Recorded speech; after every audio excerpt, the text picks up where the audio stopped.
കേരളത്തിലെ മുഖ്യമന്ത്രി തർക്കത്തെ പരിഹസിച്ച് പ്രധാനമന്ത്രി നരേന്ദ്രമോദി. അതങ്ങനെ വരൂ, അതങ്ങനെ സംഭവിക്കൂ. മുഖ്യമന്ത്രി മോഹവുമായി നേതാക്കൾ കറങ്ങി നടക്കുന്നുവെന്ന് മോദി പരിഹസിച്ചു. അല്ല, എന്തെങ്ങനെയൊക്കെ പറയണേ? പിന്നെ ഞാൻ എങ്ങനെയൊക്കെ പറയണം? 2.5 വർഷം വീതമുള്ള മുഖ്യമന്ത്രി വേണോ, ഓരോ വർഷവും ഓരോ മുഖ്യമന്ത്രി വേണോ എന്ന കാര്യത്തിൽ കോൺഗ്രസിന് തീരുമാനമെടുക്കാനായിട്ടില്ല എന്നായിരുന്നു ബംഗളൂരുവിൽ നടത്തിയ പ്രസംഗത്തിലെ പരിഹാസം. അതെന്നാ വർത്താനം പറഞ്ഞു വെച്ചു പോയി.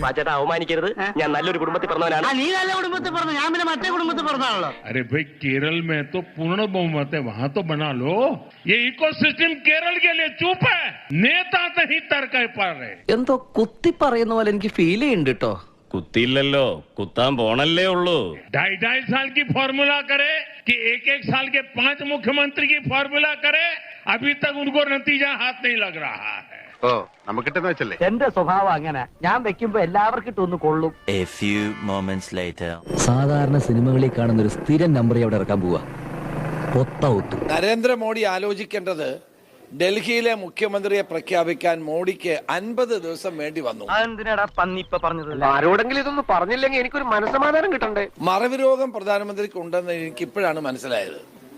അദ്ദേഹത്തിന്റെ വീടിരിക്കുന്ന ഡൽഹിയിലെ മുഖ്യമന്ത്രിയെ തീരുമാനിക്കാൻ 50 ദിവസം എടുത്ത മഹാനാണ് കോൺഗ്രസിന് കേരളത്തിൽ മുഖ്യമന്ത്രിയെ പ്രഖ്യാപിച്ചില്ല എന്ന് പറയുന്നത്. അത് തെമ്മാടിത്തരമല്ലേ? അതങ്ങനെ വിടാൻ പറ്റുമോ ബ്രദർ? അതെങ്ങനെ വിടാൻ പറ്റും? ഞങ്ങൾ കോൺഗ്രസ് പാർട്ടിയിൽ എല്ലാ ചർച്ചകളും, ഇത് ജനാധിപത്യ പാർട്ടിയാണ്, ഇത് ഏകാധിപത്യ പാർട്ടി അല്ല. അതുകൊണ്ട് ഇപ്പൊ എന്താ? അല്ല, ഒന്നുമില്ല. അവിടെ നിങ്ങൾക്കറിയാമല്ലോ, നിരീക്ഷകർ വന്നു, എല്ലാ MLA-മാരുടെ അഭിപ്രായം കേട്ടു.